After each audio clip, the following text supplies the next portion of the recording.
مگر حضرات محترم، جو والدین اپنی اولادوں کو پڑھا تو دیتے ہیں مدرسے میں، اور پھر جب اولاد کوئی بات کو بتائے، غلط باتوں سے، غلط راہوں سے بچنے کے بارے میں بتائے، تو یا تو اپنی اولادوں کی باتوں کو نظر انداز کر دیا جاتا ہے، یا نہیں تو جواب کیا ہوتا ہے، اے چھوڑا تو میرا باپ ہے یا میں تیرا باپ ہوں؟ میں نے تجھے جنم دیا ہے یا تو نے مجھے جنم دیا ہے؟ وہ بچہ چپ چاپ ہو جاتا ہے۔ حضرات محترم، جب شریعت کی بات آتی ہے تو وہاں پہ نسلوں کو نہیں دیکھا جاتا ہے۔ اگر نسلوں کو دیکھا جاتا تو سب سے پہلے محبت کرنے والے پیغمبر اعظم علیہ الصلوۃ والسلام سے حضرت علی کے والد یعنی کہ ابو طالب جنت میں داخل کیے جاتے۔ اگر نسلوں کو دیکھا جاتا تو ہمارے آقا علیہ الصلوۃ والسلام کے 10 چچا تھے، ان میں سے چند نے ہی ایمان لایا، باقی نے نہیں لایا۔ جیسے ابو لہب جیسے مردود ایمان نہیں لایا، وہ سب کے سب جنت میں جاتے، مگر وہاں پہ صرف رشتے سے، خون کے رشتے سے مرتبہ اونچا نہیں ہو جاتا، بلکہ اگر مرتبہ کو اونچا آپ کرنا چاہتے ہیں تو اپنے تختیہ دل میں شریعت مصطفیٰ کو جگہ دینی پڑے گی، شریعت مصطفیٰ کو اپنے تختیہ دل پر اتارنا پڑے گی، شریعت مصطفیٰ پہ آپ کو عمل کرنا پڑے گا، تب جا کر کے آپ کا مقام اونچا ہوگا۔ حضرات محترم، جب معاملہ ایسے آتے ہیں اور ایسے حالات تک پہنچتے ہیں، اتفاق کی بات تھی کہ حضور مفتی اعظم ہند علامہ مصطفیٰ رضا خان علیہ رحمۃ الرضوان دہلی شریف آئے محبوب الہی کی بارگاہ میں، حضور خواجہ نظام الدین اولیاء کی بارگاہ میں، اور وہیں پہ صرف اگر منمانی چلتی تو میں آپ کو بتاتا ہوں کہ منمانی کہاں جا کر کے دم توڑتی ہے۔ خیال رکھا جائے منمانی سے ہم چلیں گے پھر بھی ہمیں مرنا ہے ایک دن، اور اگر شریعت مصطفیٰ کے اوپر پابندی کر کے چلیں گے، اس کے اوپر عمل کر کے چلیں گے، پھر بھی مرنا ہے۔ مگر جنہوں نے شریعت مصطفیٰ کے اوپر سختی کے ساتھ قائم رہ کر کے مرا، وہ عزت کی موت مرا، اور جنہوں نے شریعت مصطفیٰ کو ٹھکرا دیا، نظر انداز کر دیا، وہ ذلیل اور خوار اور رسوا ہو کر کے مرا۔ حضرات محترم، حضور مفتی اعظم ہند جب محبوب الہی کی بارگاہ میں آئے، وہاں پہ ایک مکان تھا کوچہ جیلانی، جس کا مالک تھا محمد اشفاق صاحب۔ آپ جب بھی آتے دہلی وہیں پہ قیام گاہ ہوتا۔ جب آپ محبوب الہی کی بارگاہ میں حاضری دیے اور دینے کے بعد جب اشفاق صاحب کے مکان پہ گئے، جانے کے بعد جو ہے وہاں پہ بھیڑ لگ گئی، اس میں ایک مولوی صاحب جو ہے کود گئے، کودنے کے بعد جو ہے علم غیب کے اوپر وہ بحث کرنا شروع کر دیے۔ اشفاق صاحب کہہ رہے ہیں کہ حضور یہ اتنا بیوقوف انسان ہے کہ کسی سے بھی بحث کر لیتا ہے اور سنتا کسی کی نہیں، مانتا کسی کی نہیں ہے۔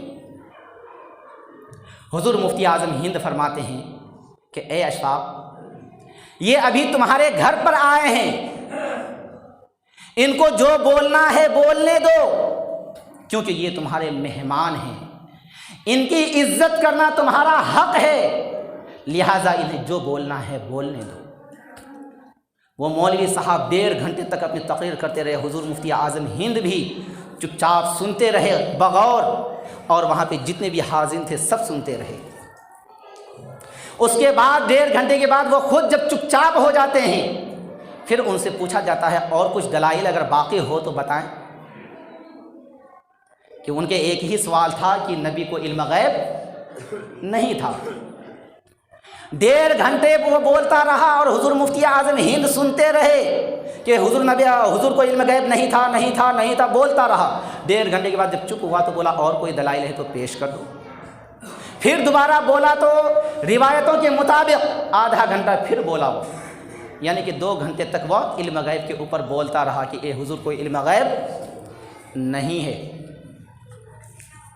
جب یہ ساری باتیں ہو گئی، بولے ہو گیا، ہاں ہو گیا، بولے اب تمہارے لیے بہتر یہ ہے کہ تم غلط فہمیاں کے شکار بنے ہوئے ہو، اور تم گناہوں سے توبہ کر کے اور تم جو ہے داخل اسلام دوبارہ ہو جاؤ۔ نبی کو علم غیب تھا۔ بولے میں مولویوں کی بات نہیں مانتا، مجھے دلیل کی ضرورت ہے۔ ان سے پوچھا گیا ایک بات بتاؤ، کوئی شخص ہے ان کی ماں بہت زیادہ معذور ہے، پریشان ہے، ان کے آگے پیچھے کوئی دیکھنے والا نہیں ہے، اگر وہ انسان اپنی ماں کو چھوڑ کر کے آ جائے تو ان کے لیے کیا حکم ہے؟ وہ کہتا ہے کہ یہاں پہ علم غیب کی بات چل رہی ہے، حضرت ہمیں علم غیب کی بات بتائیے۔ دیکھا کہ یہ لاتوں کے بھوت ہیں، باتوں سے نہیں ماننے والے ہیں، ان سے پھر دوبارہ ان کی ہی انداز میں انہیں جواب دیا گیا۔ کہا چلو تم سے ہم دو تین چار باتیں پوچھتے ہیں، 3 سوال کرتے ہیں، انہی 3 سوالات میں تمہارے جواب بھی ہیں۔ بولے ٹھیک ہے جلدی سے پوچھیے مگر مجھے جواب چاہیے۔ حضور مفتی اعظم ہند علامہ مصطفیٰ رضا خان علیہ رحمۃ الزمان ارشاد فرماتے ہیں کہ سب سے پہلا سوال میرا یہ ہے کہ بتاؤ، کوئی شخص قرض لیتا ہے اور قرض لینے کے بعد گھر سے روانہ ہو جاتا ہے، نکل جاتا ہے اور وہ قرض ادا کرنے کی نیت نہیں رکھتا ہے، کیا یہ جائز ہے؟ دوسرا میرا سوال ہے کہ کوئی شخص ہے، ان کے بیٹے لڑکے معذور ہے، ان کو کما کر کے کھلانے والا اور کوئی نہیں ہے، اور وہ انسان گھر کو چھوڑ کر کے اپنی ذمہ داری کو چھوڑ کر کے دلی میں عیش و عشرت کی زندگی گزارتا ہو، کیا یہ شریعت نے اجازت دی ہے؟ تیسرا سوال میرا یہ ہے کہ کوئی بدلے کے حج کے پیسے رقم وصول کر لیں اور پھر وہ بدلے کا حج نہ کریں، کیا یہ شریعت نے اجازت دی ہے؟ ان تینوں سوالات کے جواب دے دو۔ حضرات محترم، اتنا سننا ہوتا ہے، وہ انسان، وہ مولوی سرکار حضور مفتی اعظم ہند کے قدموں میں گر جاتا ہے اور کہتا ہے حضور میری گستاخی کو معاف کیا جائے۔ جب بریلی میں رہنے والے غلام مصطفیٰ رضا خان کے علم غیب کا یہ عالم ہے تو مدینے کے تاجدار کے علم غیب کا عالم کیا ہوگا؟ نبی آخر الزمان کی شان و شوکت کا عالم کیا ہوگا؟ نبی آخر الزمان کے مقام کا اندازہ کون لگا سکتا ہے؟ حضرات محترم، کہنے کا اصل مقصد یہ ہے کہ جب ہمیں کوئی بات کہیں، بھلے وہ الجھ کر کے کہیں، اگر بات دین کی آئیں تو ہم سنجیدگی کے ساتھ ان کی باتوں کو پوری سنیں، بھلے وہ ہمارے باپ ہوں، ہماری ماں ہو، ہماری بہنیں ہو، یا چاہے ہماری اولاد ہی کیوں نہ ہو۔ ہم نے انہیں پڑھایا کس لیے ہے؟ ہم دوسروں کی 2 باتوں کو سن سکتے ہیں تو ہم اپنے گھر کی 2 باتوں کو نہیں سن سکتے کیا؟ ہم سن سکتے ہیں، لہذا ہمیں چاہیے کہ ایسی باتیں جب بھی آئے، دین کی باتیں جب بھی آئے تو صرف ان باتوں کو سن کر کے نظر انداز نہ کیا جائے، بلکہ ان باتوں کو سن کر کے ان باتوں پہ غور و فکر کیا جائے، اور زیادہ سے زیادہ کوشش یہ کرنی چاہیے کہ جن باتوں کو ہم نے سنا ہے ان باتوں پہ ہمیں عمل بھی کرنے ہیں۔ حضرات محترم، میں نے ابھی بتایا کہ چاہے وہ شریعت کی مخالفت میں جیے یا شریعت کی محبت میں جیے، جینا سب کو ہے اور مرنا ایک نہ ایک دن سب کو ہے۔ جب سب کو مرنا ہے تو پھر ہم شریعت کی محبت میں کیوں نہ مریں، تاکہ ہماری عزت دنیا میں بھی بنی رہے، قبر میں بھی بنی رہے، اور حشر میں بھی پیغمبر اعظم علیہ السلام کے سامنے میں ہم سر کو اٹھا کر کے سرکار کی بارگاہ میں جا سکیں کہ یا رسول اللہ صلی اللہ تعالیٰ علیہ وسلم، آپ کے ہم ادنا سے غلام ہیں، آج میری مدد فرمائیں۔ جب ہمارے کوئی اعمال ہی ایسے نہیں ہوں گے، ہمیں شریعت سے کوئی مطلب ہی نہیں ہوگا، تو بتائیے کیا ہم سرکار کی بارگاہ میں اپنے سر کو اونچا کر سکتے ہیں؟ نہیں کر سکتے ہیں۔ تو حضرات محترم، یہ زندگی کیا ہے؟ 10 سال، 20 سال، 50 سال، 100 سال، آج کی تاریخ میں جو ہے 60 70 جاتے جاتے دم توڑ دیتا ہے کہ نہیں؟ انہی باتوں سے اندازہ لگائیے، ہمارے 60 70 سال کی زندگی گزر جاتی ہے اور ہمیں خبر تک نہیں ہوتی، پتہ بھی نہیں چلتا کہ یہ 60 70 سال کی زندگی کیسے ہوتی ہے۔ ہماری زندگی گھٹتی ہے تو ہم شان سے کہتے ہیں ارے یار ہماری 80 سال کی زندگی ہو گئی، 90 سال کی، 100 سال کی، ہماری اتنی لمبی زندگی ہو گئی۔ یہ لمبی زندگی نہیں، زندگی تو آپ کی گھٹ گئی ہے۔ اب تو ایسے حالات میں تو ہمیں چاہیے کہ ہم فوراً اللہ کی بارگاہ میں توبہ استغفار کریں اور اللہ کی بارگاہ میں جتنا زیادہ سے زیادہ وقت ہو سکے گزاریں۔ ہمیں کرنا چاہیے یا نہیں کرنا چاہیے؟ ہم سنتے ہیں مگر عمل نہیں کرتے ہیں۔ کیا ہم صرف مسجد میں یا کہیں جلسے میں ہم صرف سننے کے لیے جاتے ہیں؟ نہیں، بلکہ ہم سن کر کے اس پہ عمل کرنے کی نیت سے جاتے ہیں۔ حضرات محترم، مگر ہم ان باتوں کو نظر انداز کر دیتے ہیں۔ ہمارے علماء کرام جو بھی بتاتے ہیں آپ کو صرف سننے کے لیے نہیں بلکہ سن کر کے عمل کرنے کے لیے۔ اگر علماء کرام 100 باتیں بتاتے ہیں، آپ 100 باتوں پہ عمل نہیں کر سکتے، مت کیجیے۔ ہم کہاں کہہ رہے ہیں کہ آپ 100 باتوں پہ عمل کیجیے؟ 2 باتوں پہ تو عمل کر سکتے ہیں نا، ایک بات پہ تو عمل کر سکتے ہیں۔ اگر آپ نے ایک بیان سنا ہے، ایک بیان کے میں ایک بات کو عمل کر لیجئے، اور آج سے ایک عہد کر لیجئے کہ ہمیں 5 وقت کی نماز پڑھنی ہے۔ پڑھیں گے انشاءاللہ تعالی۔ آج سے یہ نیت کر لیجئے، کسی بھی حال میں رہیں، کہیں پر بھی رہیں، ہمیں نماز نہیں چھوڑنی ہے۔ اب اللہ تعالیٰ کی بارگاہ مقدسہ میں دعا مولا ہمیں بولنے میں، آپ حضرات کو سننے میں کسی بھی طرح کی کوئی غلطیاں ہوئی ہو تو اپنے فضل و کرم سے معاف عطا فرما، اور اس بیان پہ سب سے پہلے مجھے خود کو عمل کرنے کی توفیق عطا فرما، میرے بعد میرے تمام مسلمان بھائی بہنوں کو عمل کرنے کی توفیق و رفیق عطا فرما۔ اب کھڑے ہو کر کے تھوڑا سب کو درست کر لیجئے۔